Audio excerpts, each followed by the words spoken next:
Welcome to HortTube. My name is Jim Putnam. In this video, I'm going to cover flamethrower Redbud. I'm actually at Denny Werner's house, the breeder for this variety. It's really a stunning tree that is going to just be absolutely everywhere in the next few years. The new foliage starts off maroon, and then they become yellow in time, and back toward the oldest growth on the plant becomes green. And there's as many as 5-6 colors on this plant at any given time. Don't really know how tall this one's going to get yet. This is about 5 years in the making. The branching is very kind of flat. It's not a weeping variety, but it's also not an upright variety. So probably somewhere in the 10 to 15 feet in height range, probably equal width. It's going to flower in the late winter, and then the foliage is going to come out and just be stunning all season long.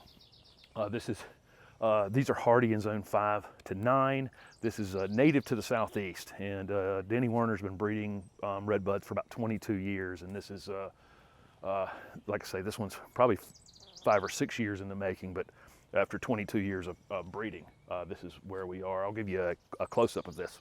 So this one has the beautiful heart-shaped leaves that redbuds are known for, and then of course it starts out this maroon color, and you can see as the leaves mature on it, they become, the yellow, and then on the oldest ones, they'll start to pick up a little bit of green.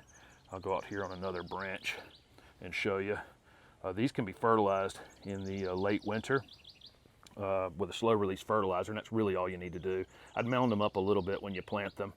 Don't cover the base on them. These are grafted trees, so don't make sure you're protecting the graft. This one's got a really nice graft on it.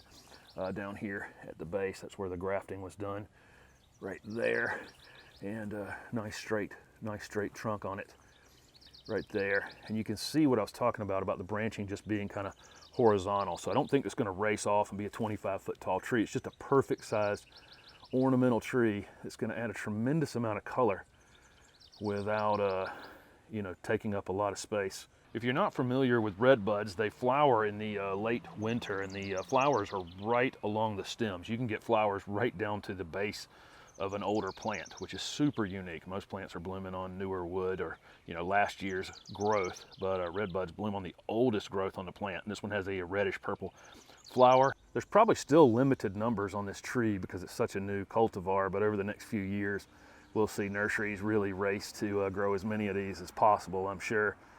But this is flamethrower redbud. Thanks for watching.